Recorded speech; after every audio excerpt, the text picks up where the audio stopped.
we have a few house rules which are about the toilets. We've got 2 in here, so best to use when we're here. We only got 1 in the factory. And then there is, or was it more? Yeah. Okay, all the coats, they have to go upstairs because the room over there is quite small for 60 people to cup, so we're trying to keep everything off the floor. And we're trying to keep everyone out of the kitchen. This is very important. So only the volunteers that carry in cups and do the wash up, they are allowed to be in the kitchen room over at the factory. And, sorry guys. So it's all about, you know, helping out as much as you can, but not be in the way of the volunteers. There's something about the bottles. In Denmark, all bottles have to be returned, so there's a consignment on them. So please keep them. There will be bags for them over there. Jackets upstairs, we got that. Okay, good. So we're ready to start with the exciting part. Yes. Yes? Talk about the new format. Oh yeah, that's right, sorry. Why do I have 2 different notebooks for the same thing? Right, so you can see that compared to last year, we discussed a little bit what was the best format, and we used to have like 50 minutes presentations, and then like 5-10 minutes Q&A, which ran out to almost nothing. So we'd like to introduce a new format. You can see it looks a bit different this year. So the presentation will be shorter, about 30-ish minutes, if we can keep them there. And then we'll invite someone from the audience, which is the big surprise on this one. So we'll invite someone that will fit the subject to come up here and discuss with the speaker. And then me or Tim will be going around with this microphone and get the Q&A. So we get more of a debate, getting things on and challenging what the whole presentation is about. So very exciting. Take notes. Yeah, be ready, keep awake. Okay, so we're not going to tell you who we're picking. That will be decided last minute. Very good. All right, so we are ready to present you our first speaker today, which is Maxwell Colonna Dashwood. Hello, welcome Maxwell. So this guy has a business in Bath, running consultancy. He's been has won numerous UK championships. He is involved in WBC, developing the new rule set. He's also now the national coordinator of the SCAE. He's UK, yeah. He is starting to roast soon. He is, well, he's doing too much, I think, but when I met him in Milan, I said, well, I just heard you became the national coordinator for the UK. So what are you doing, Maxwell? He said, well, I'm just trying to see what my limits are, you know. So that's who he is. So welcome, Maxwell Colonna Dashwood. Hello. So I'm here today to talk to you about water, specifically in relation to coffee. Myself and Christopher, this guy here, who's now based at MIT in Boston, we wrote a book on the subject, which we've creatively titled Water for Coffee. So everybody knows that water matters, right? There was a tweet that amused me this week from one of our wholesalers in the UK who's selling our book, and they put a little picture of the book up, and they said, this is the must-have book for anyone who makes coffee with water. Good, right? And so I thought that was funny, but it's also true. You cannot make a cup of coffee without water. But water's not a simple carrier either. It's actually very, very vital and integral to the whole process. But before I talk about water, I'd like to create some context, some perspective about why water matters. And so people will come into our shop in Bath, and they'll often walk up to the brew bar, and they'll see a coffee being brewed. And naturally, the narrative is about the brewing device. They can see it, it's right in front of them, they can see that happening. So they'll ask us a question, so how does this method affect the flavour of the coffee? And the temptation is to say, okay, so it works like this, and this temperature, and we've got this paper filter, and so on and so forth. But I actually am really worried about doing that. I'm worried they're going to walk away and they're going to think that everything was about that method. And so what I do is I draw a pie chart for them, where I break up every variable that impacts the flavour of a cup of coffee. I don't actually draw it because I don't have a whiteboard behind my bar. But today, I have a presentation, so I have drawn one. Cool. And so this is very debatable, this pie chart. It's not scientific at all. And when I was in Milan last week doing this talk, Sasha would come on after me and move it all around because he disagrees with how much space I've given to each slice. But the idea is that the bigger the slice, the more important that variable is, and the bigger impact that has on why the cup of coffee tastes the way it does at the end. So obviously, origin of the coffee is going to be the biggest slice. And so that's all of the variables that happen at source, whether it be soil, rainfall for the year, variety, processing methods, so on and so forth. And people know this is important, right? Then we've got two big slices at the top, water and roast. Now roast we're discussing in more depth than we ever have before. We're talking about rate of rise, what we're trying to achieve. And you'll notice that I've given the smallest slice to brewing. Now the wrong way to interpret this is that brewing doesn't matter. The right way is that every slice on that chart, or that pie chart, is important, it's integral. That's the only way the cup of coffee tastes amazing. But I didn't want to talk to the customer about that small slice. Maybe we can do that later, rather, after we've established some bigger ideas. So I think we talk about all of these in a lot of complexity, except this one. Generally, when I go around the world and give a talk about water, or somebody sends me an email, we'll have a discussion. They'll say, you know, I hear you're into water, and I'll say, yeah, tell me about your water. And normally they just give me a number. So they'll go, 100 or 200, and we stop there and we move on. The number they're referring to stands for total dissolved solids. And the way this is measured is with a very simple little probe. It's a conductivity meter that has two little probes. And the idea is that the minerals in the water have conductivity, they move. And these two little probes measure that movement. So the more minerals, the more movement, the higher the number. So a harder water will give you a higher reading. And generally what people would say is anything under, let's say 100 is going to be a soft water, and maybe anything over 200 will be a hard water. And the conversation would stop there. And the idea is that I'd buy some coffee from a roaster in the UK or another country, and we would discuss this number. And if the number was close, we both had 150 for example, we kind of put water to bed. We stopped talking about it and we carried on focusing on all the other variables. The problem though is that's a really inadequate way of talking about water. I tell a story about how this whole project started. Although we're doing a bit of roasting now, the history of our company is we've been a multi-roaster from the start, so we buy coffee from lots of people all around the world, which is great. And about 3 years ago, I bought coffee from a very famous roaster in London that I have a good relationship, they're very well regarded, and they do great things. Unfortunately, the coffee came into the shop, and we played around, as any barista would, with this slice. We did everything we could with that slice. Unfortunately, the coffee tasted bad, like really quite bad. Not just a little flat or uninspiring, but actually we didn't want to serve it. It was really unpleasant. And so after playing around with all the brewing variables, we naturally came to the conclusion that this wasn't our problem anymore, it was the roaster's problem. So we phoned them up and told them it was their problem, in a very nice way. And they were very, very good about it, and they said, send us some, we'll credit you for it, we really want to taste it, we want to see what's wrong. So I sent it away, and to my surprise, about 3 or 4 days later, they phoned me up, and they said, no problem, tastes great. At any brewing parameters, we got good results, there's no issue here at all. Now, it'd be very easy to walk away from this and assume that we just disagreed. This is the easy thing in coffee when we're not tasting in the same room. That maybe what they think is good is not what I think is good. But luckily, we have a strong relationship, and I know them very well, and I've tasted lots of coffee with them. And although we may not agree on what the best cup of coffee is, we definitely agree when something is really unpleasant or bad. And so we talked about all of our variables. We naturally talked about the brewing. Obviously, because it tasted good in their lab, it means that we could tick the green coffee off and we could tick the roast off. So we're only left with one slice to worry about, which is this slice. Now we exchanged that number, and our numbers were really close. I think they were 150 and we were 160, right?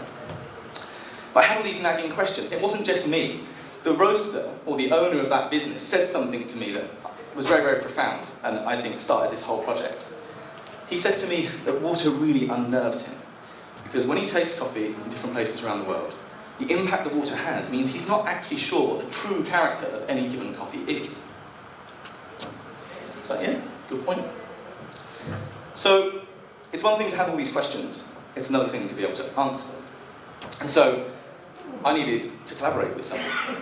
Luck would have it that in Bath, where our shop's based, it's a very nice city, beautiful architecture, it's got our shop in it. And there's a strong academic community as well, up at the university. It's very, very scientific. And Christopher, whose name was at the bottom of the last slide, he was finishing his PhD there. And he's this very, very loud, gregarious American who claims he's Australian. So he would come in the shop every day, and he wasn't really into coffee. Nothing like anybody here is into coffee. He would just drink a cup of coffee. And I thought he'd be interested in the whole water question. Nothing to do with coffee, just the water question. So I pulled him to one side and said, first thing I said to him was, oh, this probe I've got that gives me this number, can you just tell me a bit more about it? My first question was, well, what is that 100, or what is that 150? What's it made up of? I know there's some minerals in there, but what are they? And so he had a look at the probe, and he said, oh yeah, this is a conductivity meter, explain to me how it works. And he asked me what I use it for. And I said, oh, the idea is that we all use it around the world, and we all stick it in the water, and we get a result. And we're supposed to understand from this number whether the water is good for brewing coffee. And so he giggled a little to himself, and he said that was ridiculous. Which kind of, on one hand, was nice, because I knew there was more to this. But on the other hand, it's like, oh, okay, how are we going to answer this? How are we going to find out more? And that began our collaboration. That was about 3 years ago. We had a published paper in a scientific journal in America on one aspect, which I'll go into in a minute, and we've published the book. The goal at the beginning of this project was, what if we could get to a point where we created a predictive model, where we find out the mineral content of any given water, and if we know the mineral content, we can predict how that will make the coffee taste. Now, although water is incredibly complex, a lot like coffee, there's always more to learn, and there's some exciting stuff we're finding out every day.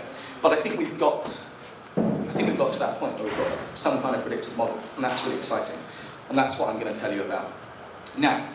So the first thing we had to do was not think about coffee. We had to go away and just think about water science, and then apply that to coffee. Okay? So pure H2O on its own, most people come into contact with this either by distilled or deionized water. Most reverse osmosis systems can get the water down very, very close to zero. But generally, the water that we drink and make coffee with has a mineral content. And what do these minerals do? Well, the first concept we explored was something called binding energy. So it's this idea that minerals like to stick to things. And in coffee's case, that means that they can actually pull flavour out of the coffee into the drink. And so that very quickly means that different minerals are probably going to change that interaction and change the flavours in the cup. And that was the paper we had published in the journal in America. It was looking at this in more depth. The first thing we realised is that most minerals don't matter. Sodium, for example, will not extract anything more than the water would on its own. The only time it will be a problem is if there's a lot in there, and then it's going to start tasting salty. But we can quickly isolate two minerals, calcium and magnesium. They have binding energy that's leagues ahead of any of the other minerals in the water. Interestingly, magnesium is the strongest. It will bind more tightly than any of the other minerals that you find in brewing water. But that wasn't necessarily the whole question, because it's not just about getting the most out, it's getting the most that tastes good. So magnesium seems to have a preference for some slightly lighter, sharper compounds than calcium. But the general take-home message is that they're both important. They both have a huge impact. And if they're in the cup, we're going to get a very, very different flavour of coffee. The thing is, there's something that really didn't make any sense to me at this point, which is, okay, I still have no idea why when I make coffee with hard water, it tastes flat, dull and bitter. If the minerals help us pull flavour out, then surely a hard water with more minerals should pull more flavour out. The cup should get bigger, bolder, more vibrant. But it doesn't. And to explain that, we have to understand something called the buffering system of the water. Now, this is probably the most sciencey bit, and it takes people a while to get their heads around. But buffering systems are integral to life on planet Earth. They're really important. A very, very good example is human blood, which likes to buffer between 7.25 and 7.45. And if it goes either side of that, we're in trouble. we might die, which we don't want. So what happens is if an acid makes its way into this system, the buffering system's job is to stop the pH dropping, or vice versa. If an alkaline compound makes its way into the solution, we don't want the pH to go up too high. And it does this in amazing ways. Basically, nearly all compounds have like two states of being. So if we take citric acid, for example, it's an acid. But if we knock the proton off it, it's now the alkaline form of citric acid. And so that's what the buffer's doing. It's playing around with, thank you very much. Yeah. It's playing around with these compounds and kind of organising them in the solution. So what does this mean for coffee? Well, a typical cup of coffee has a pH between around 5 and 5.5, right? But the brewing water that you started with was definitely not that low. It was probably somewhere between about 6.8 and 8, let's say. And so you've got these two competing forces, right? So you've got calcium and magnesium pulling flavour out, predominantly a lot of acids, that's why the pH drops, right? But then you've got the buffer. Its job is to not do that at all. Its job is to try and keep the pH where it was. So in a hard water, you're pulling lots of acidic compounds out. It's not that they're not in the drink, it's just that you can't taste them, because the buffer is turning all of those acids into their alkaline form. Okay? And so once you understand these two concepts, then we can begin to chart how any given water will make coffee taste. And so we come up with this chart. Cool. So along the bottom here, this is the buffer, carbonate hardness, okay? And then up the vertical, we've got calcium, magnesium, which we put together. It is interesting to separate them, but I think it's also worthwhile to put them together. So let's take an example down here. This is an example of very, very soft water. Let's say deionized or empty, right? So it's going to taste empty, sharp, and sour. Why is that? Well, first of all, we don't have any calcium and magnesium, so we're not pulling out complex flavours, right? So a lot of the light compounds can get into the water anyway, even without the minerals there, so the more sort of acidic, sharper flavours. But we also have no buffer, which means there's no balancing of that acidity. So it's going to taste not very complex, really quite sour. Let's move along to the bottom of the graph, where we still don't have many minerals, so the coffee is still not that complex, right? But there's a lot of carbonate around now, so there's a lot of buffering, so it flattens any acidities there right out. Top right-hand side, I imagine that the water here is way off the top right-hand side of the chart. It's a typical hard water. It's got loads of calcium, magnesium, but also loads of buffering ability. And yeah, it's going to make it taste heavy because it's going to pull a lot of flavour out. It's going to be super flat, earthy, and chalky. Then over here, this is a really unusual water. You don't get this very often, which is because to get these in the water, the calcium, magnesium, we tend to need some of this, right? Which is why that's so unusual, but it does occur. And that's going to be a big, bold cup of coffee because we pulled a lot of flavour out. But because there's no bicarbonate around, it's going to be sour. It's going to be unpleasant. So this is pretty cool. And we get to the point where we're like, oh, okay, with all this in mind, then the optimal water is going to be somewhere here, right? We're like, okay. And I purposefully left the optimal water sort of figure off of this graph for a reason I'm going to tell you now. Roasting. Whether roasters realise it or not, or anybody in coffee realises it or not, all coffee is actually in some form roasted to a given water. And it's the water that they do their quality control with. So they buy some green coffee, they have a roast profile, and they might tweak it and so on and so forth. And all the while they're getting the coffee to taste as good as it can with that water. And that's super interesting because a water that has the potential to make coffee taste empty, sour and sharp will not always do that because we could roast the coffee to compensate for that water. So this really soft water is quite common in parts of the world. Scotland in the UK, Melbourne in Australia, San Francisco. And so the way they'll compensate, generally, is to roast the coffee a little bit darker. So it's probably not good to use colour, but they'll try and make the coffee more soluble because there's less minerals there, and they're trying to balance the acidity, which the water can't balance. Okay? So then I've got my ideal range over here. I take a coffee that was roasted here and I brew it with ideal water, and it tastes crap. I was talking to George Howell in the States, and there's a company that have been making mineral solutions for many years called Cirqua, a guy called David Beeman who wrote the SCA handbook. And he created this little mineral solution which you could buy. So you go out and you buy some distilled water, and you put your mineral solution in it and you make the perfect water. And so he sent this to George, and George was like, okay, if this is the perfect water, then it's going to make my coffee taste amazing, right? So he went and brewed it and was like, well, it tastes crap, so this is all, yeah, it's all made up. So that's the problem, is we have a feedback loop here, which we have to consider. Okay, so we could debate long and hard about what the best water is, but really it's part of a feedback loop with the coffee and how it's roasted. The wrong message to take away here would be, oh, okay, so the water doesn't matter, we can just go and roast that water. That's not true either. So this water at the top right-hand side, it doesn't matter what you do with the roast, it tastes rubbish. Right? You can compensate slightly for it, you can make it taste less rubbish, but you're fighting a losing battle, basically. And so the impact is huge, and everybody realises this straight away. Like yesterday, Morton was doing the Nordic approach cupping, and the coffees didn't taste like he expected them to. And one of the questions straight away is, okay, is it the water? And I think somebody who tastes coffee and does cuppings all over the place is very, very aware of this problem. Coffee shops are probably the least aware of it. They're very static. They're in one place, they have a water solution which they agree with the company, you know, they work with the manufacturer, for example, but it never changes, they never see the difference. And if we're going back to the pie chart, that's the problem. You can buy into different roasts, you can buy in coffee from lots of different origins, you can taste and see that difference. And with water, it's quite hard to see that difference. But because the coffee community is very global now, and there's more dialogue and communication than ever, water's starting to show its face a lot more, we're starting to see these problems a lot more. There's all sorts of examples. It doesn't just affect specialty coffee. I always think of a capsule system, like Nespresso. You know, the whole, well, there's lots of marketing involved, but one of the strong marketing points is that they've controlled a lot of the variables for you, right? So they've hermetically sealed it, ground it specifically. The machine should dose a specific amount of water. So don't worry about it, we've done everything for you. But one of the biggest slices of the pie chart they have no control over.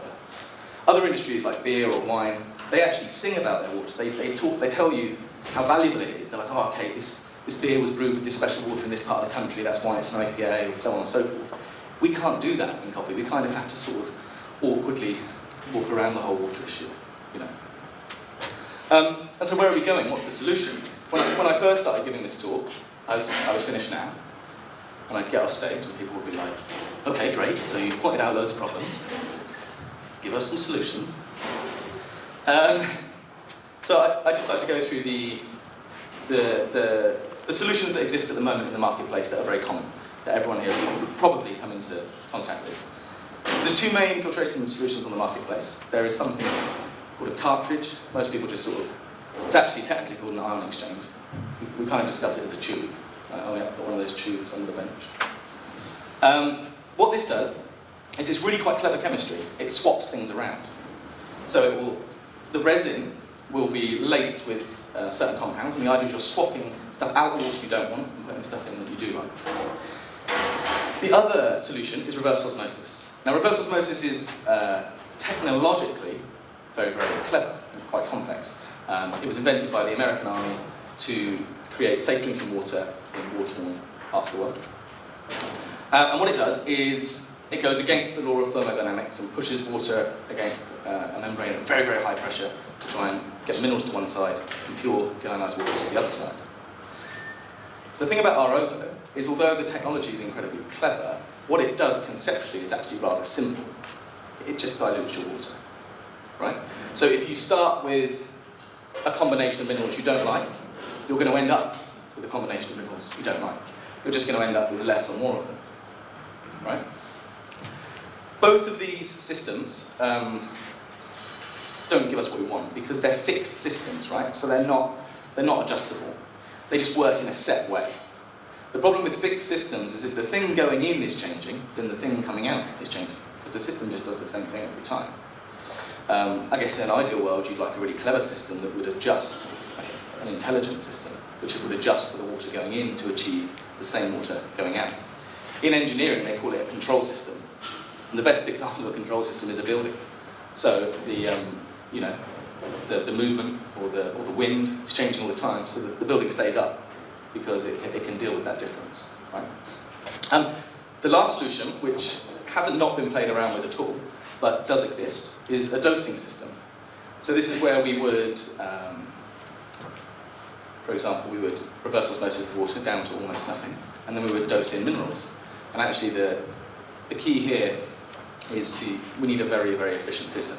And so again, we'll actually not take that from the coffee industry, we'll take it from the pharmaceutical industry, where people dose chemicals in very, very small amounts, and it's incredibly important that you get the right amount in the, whatever it is, whether it's a drug or so on and so forth. And this is a possibility, and I think this is the next wave for manufacturers. In the 3 years we've done this project, I've seen a massive change in the way these companies approach thinking about water for coffee. 3 years ago, it was just a justification of the existing range of products. Like, yeah, what you need is this. But now there's an acknowledgement that the coffee industry needs more. It needs a better solution. Yeah. Yeah, and that's where we're at. That's the end of my water talk.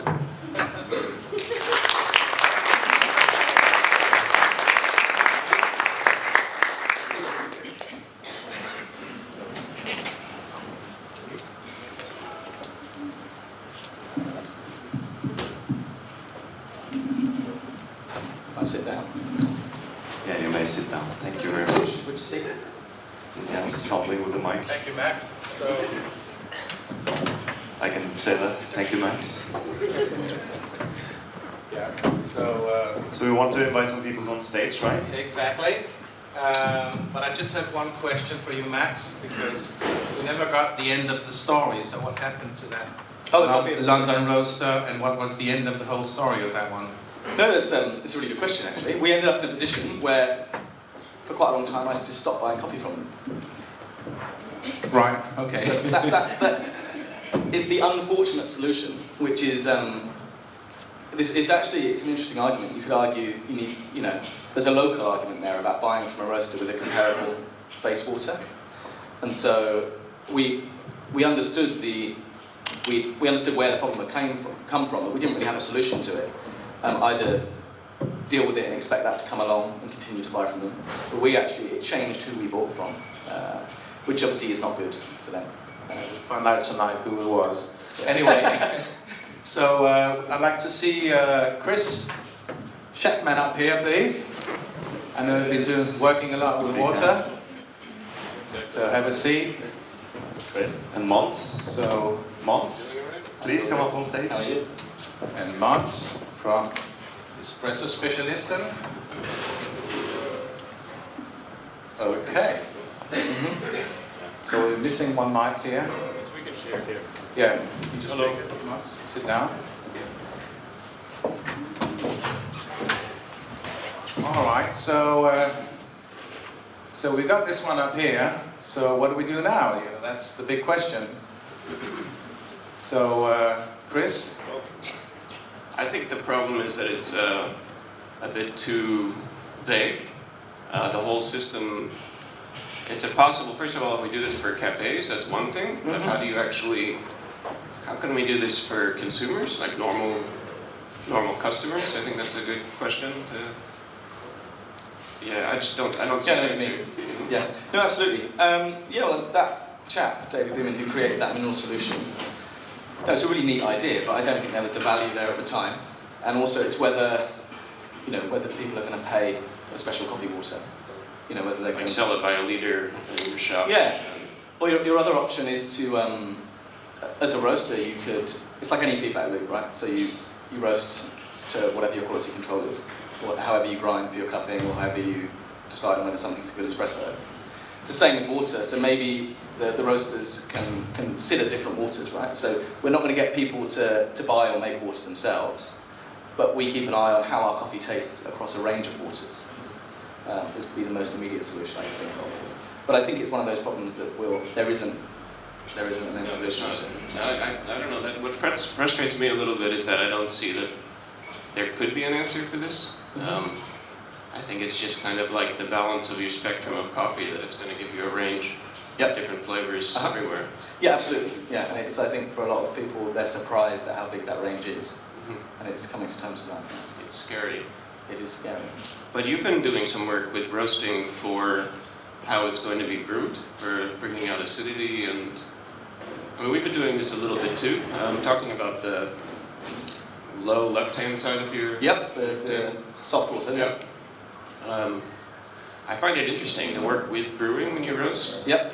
See a whole picture, the whole dynamics of the water, and how you can bring out acidity with your water. Sure, sure.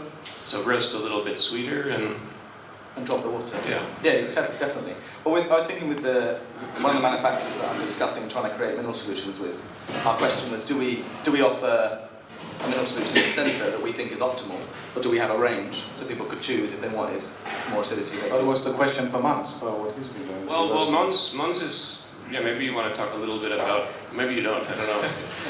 No, I mean, I tried to do quality control for my roasting with different kinds of water. But it's like going to the shop, buying different kinds of water, and using your system that you have set up at that specific place. But would you have any suggestions for how to do that? Yeah, for changing the water for quality control? So after this talk, we're going to go into the other room and taste 2 coffees, each one with 3 different waters. And I made those waters, basically, which home brewers with beer have been doing for quite a long time. You literally just get hold of some deionized or distilled water, which you can buy at a lot of hardware stores, or you can make it if you have an RO system. And you go online, and you go on eBay, and you buy some mineral salts that look really suspect, white pouches of salt.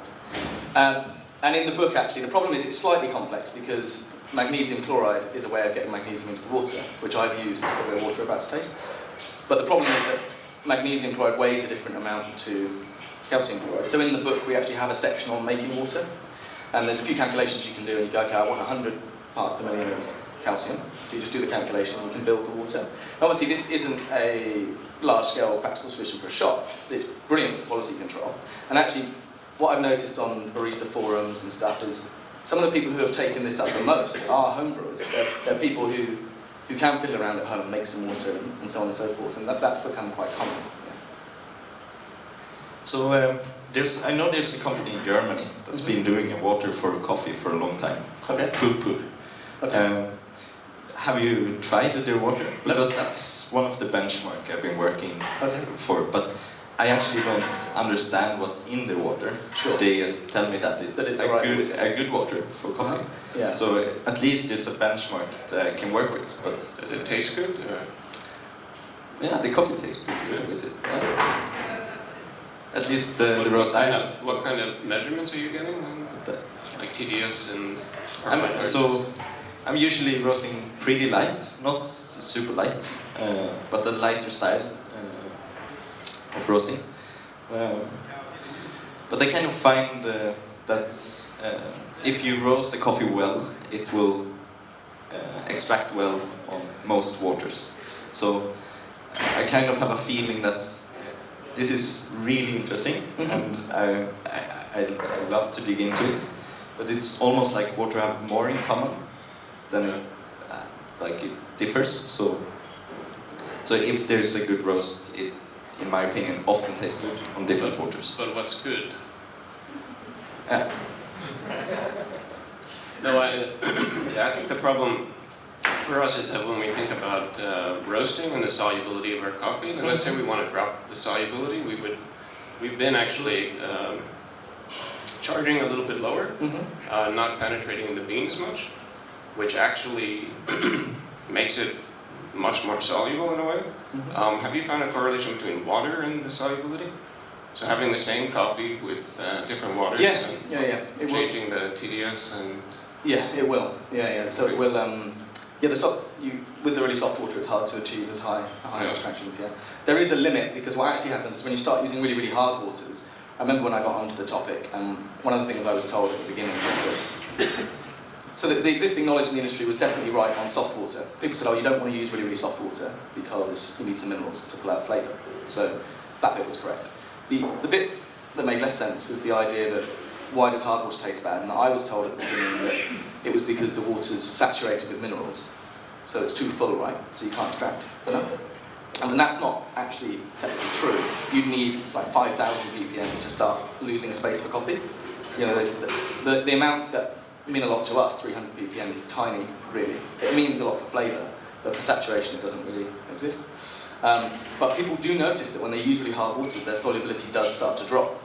And it's not to do with how full the water is. It's actually, it's not a chemical problem, it's a physical one, which is the bicarbonate will actually... The buffer is too high. Well, yeah, it hinders it's a physical problem where it hinders the ability for the water to get into the coffee. Which is, I mean, for me, the problem is that most municipalities, they want this. They want a safe and level water that can pass through pipes and not absorb anything.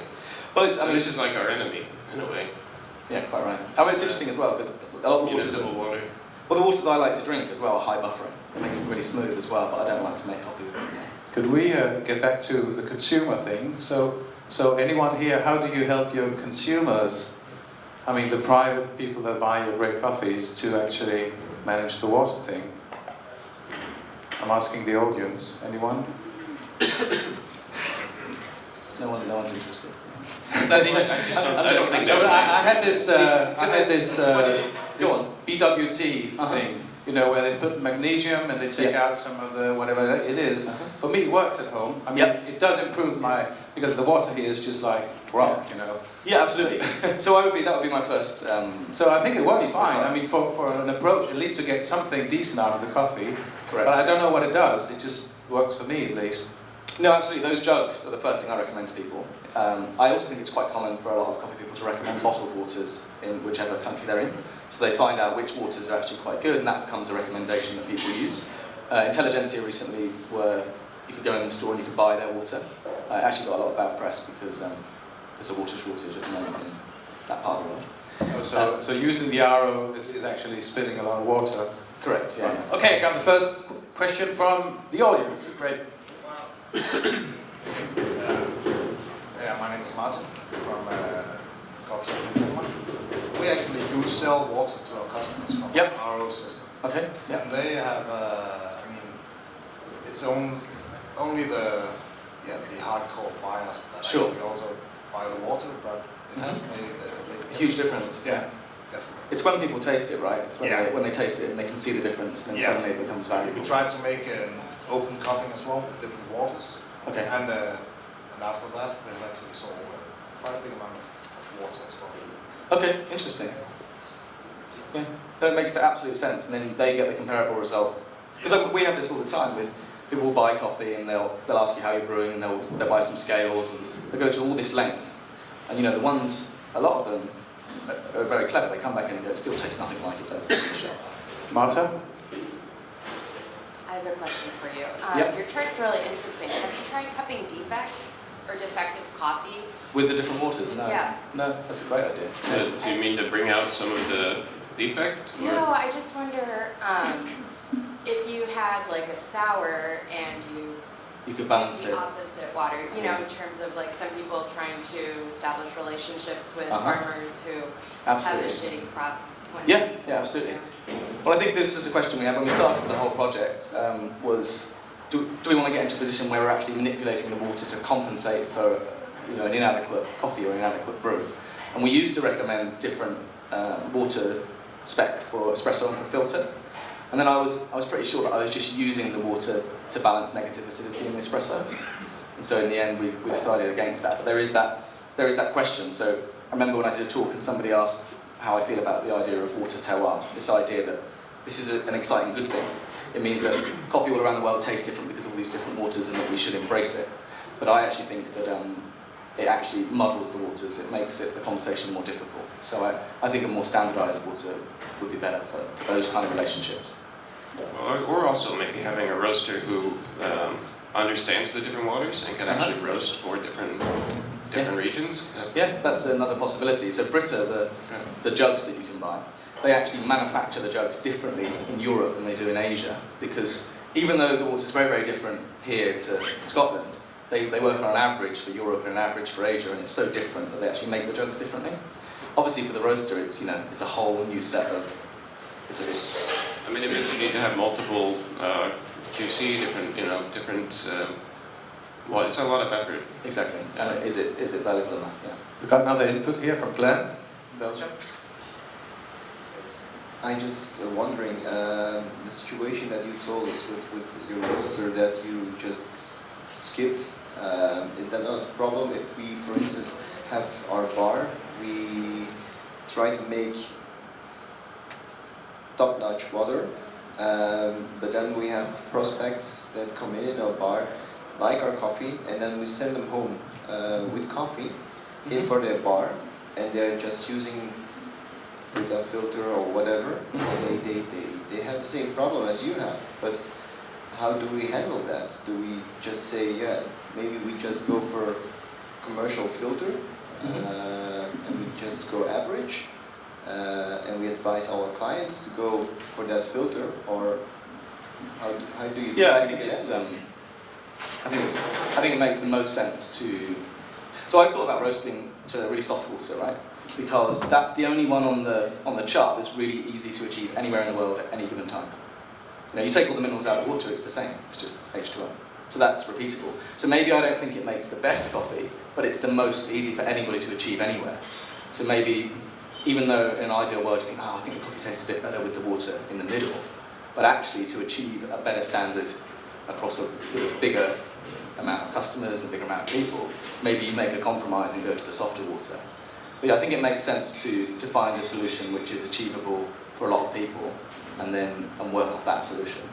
Yeah. I've got something from Jonas from Copenhagen, Democratic. Yeah, hi, I'm Jonas. Hello. I'm just really curious about this Nordic roaster competition and the water. Yeah. As Morten said, Me too. Everyone. He thought it tasted different than in Oslo, maybe, Yes. his coffees. Yes. So is it fair to make a competition like this? And is a good roaster a roaster which is able to roast for the Vestsaler water, or? I think it's it's a really good question. I see this with barista competitions as well. You know, I think it's the thing is it's about knowing. So, for example, a floral coffee will really suffer at this bottom right end. If you just wipe out anything that's good about it, it's got nothing left to give. So if the roaster knows and they're going to the event thinking about several. So when I did the WBC in Rimini, my routine was about water, and it's a funny routine actually because I can't control the water in the espresso machine.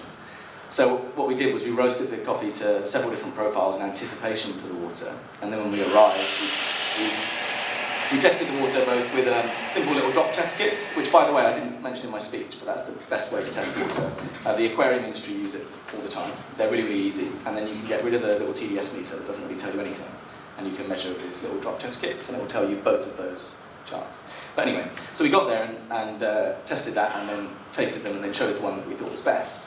And so if that becomes part of the conversation, everyone's thinking about it, then I guess that's fair, because everyone knows what's going on. But I think the truth is that most people don't know that's happening, and they blame something else. So you blame that one of the other parts of the pie chart, basically. So, yeah. Yeah, and Candice was actually roasting that coffee, these coffees. And she has a question. Okay, right. Hi, I'm Candice. I didn't roast for Rimini, I roasted for Portland. Seattle. Portland, Seattle, thank you. It was a long one. It's been a long year. My question to, I guess, roasters in general is, we tend to come together as a group of coffee professionals and deconstruct to the minutiae, every variable that we can, in order to then reconstruct the best cup of coffee that we think we can give our consumer, which is great. But in terms of water, as you quite rightly said, that's a variable that, I mean, I get coffees from all over the world and then bring them home and roast and drink them and brew them with the water that I have using whatever, filter system or bottled water I can find in whatever country I'm in. Isn't it more about managing expectations? So I know that I've roasted coffee for you and then had it in your shop and it's tasted pretty much the same as it has in the roastery. But I remember there was one coffee that I roasted for you that you guys really liked, but tasted completely different from what we did in the roastery. But it still tasted great, and you adjusted your flavour notes accordingly. Isn't it about managing the expectation of the consumer so that, I mean, a good cup of coffee is on a spectrum? Well, that's the nice example. That's the example when it tastes good both ways. You're like, bingo, great. Do you know what I mean? The only thing then that's a problem is flavour notes. Because that's blueberry. Don't get that at all.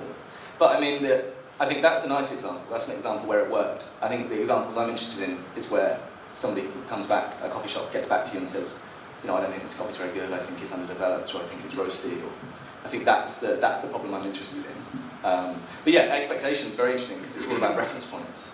You know, when we do this cupping in a minute, then you've got those direct reference points there.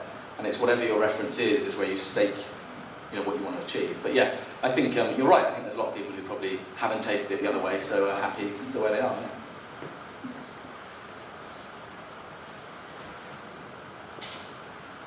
Anybody else?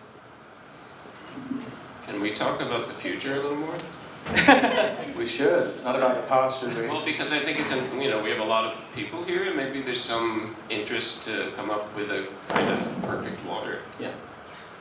That everyone can have here, and we can all taste our own coffees together in the same way. Yeah, and exactly. And you come to the competition, and you know what the water's going to be. Yeah, 100%. That's the dream, right? That's the goal. But you're kind of working on this. Yes. That was what WBC did with the Circo water. They were just RO the water, and are they still doing that for the WBC? Well, actually, they did it. Yeah, they did it in Seattle, but they didn't do it in Rimini. Right. So, pardon? Right. Yeah. So, yeah, I think they did it in Seattle in a reaction to Rimini. But what they did in Rimini was they just. Nice. Sorry. In Rimini, the water, the units they had? Yeah, they used RO. So and they brought it down, but they had way too much bicarb. Yeah. So, and then in Seattle they actually made the water, which again, it's more work and stuff, but the value the next year in Seattle was, okay, we need to get the water on spec because it wasn't last year. It's sort of an exposure thing, really.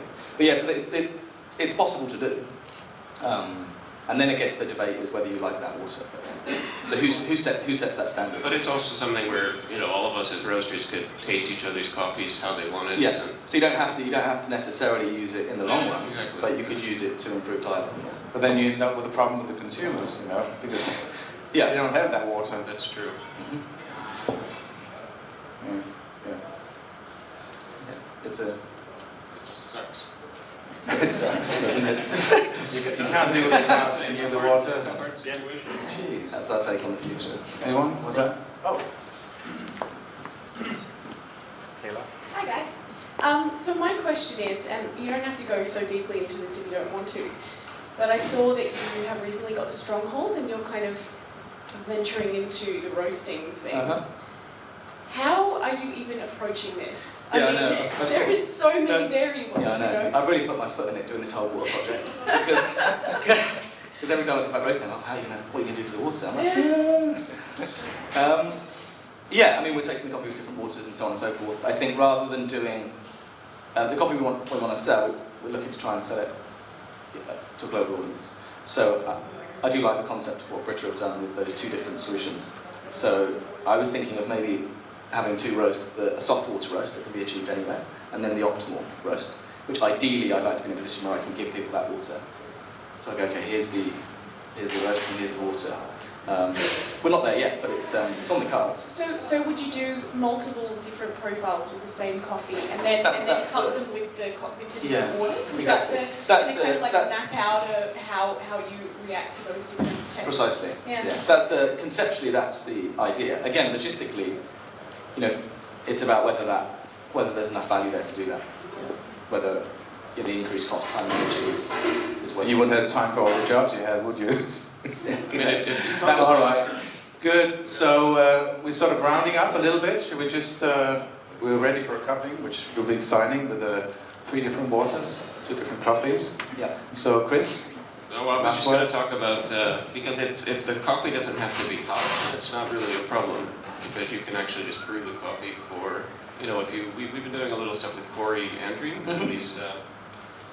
Pressurized nitrogen hot brews that are cooled with a heat exchange and then put in with exactly the water that we want. And this is actually another solution, possibly, because you can control the whole brew. I didn't get that one. Sorry. Well, you're basically brewing coffee for, if you have local customers, you can actually keep it. It's going to be cold, but this is also a personal taste thing. Concentrated or something? No, it's just brewed with nitrogen and in a keg. Oh. So not cold brew or soaked in water, but hot brewed. Oh, yeah. And we found it stays good for 2 weeks. Yeah, sure. Oh, you mean getting the consumer the drink? I Yeah, where you understand. can actually just keep them For a minute there, I cartridges. thought you were saying you were brewing coffee without water. I was like, wow. Yeah, we do this. New stuff. You know how we do it. Germany, in Germany. Yeah, no, you take control of the process. So again, like a bottle Yeah, of beer. because this is another, I think, another solution for roasters. And Yeah, I agree, absolutely. You finish the product already. yeah, exactly. Yeah. Okay, so the general is waiting on the other side. So thanks a lot. I think the format worked great. Thank you all, everybody. Thank you, Maxwell. Great. Thank you.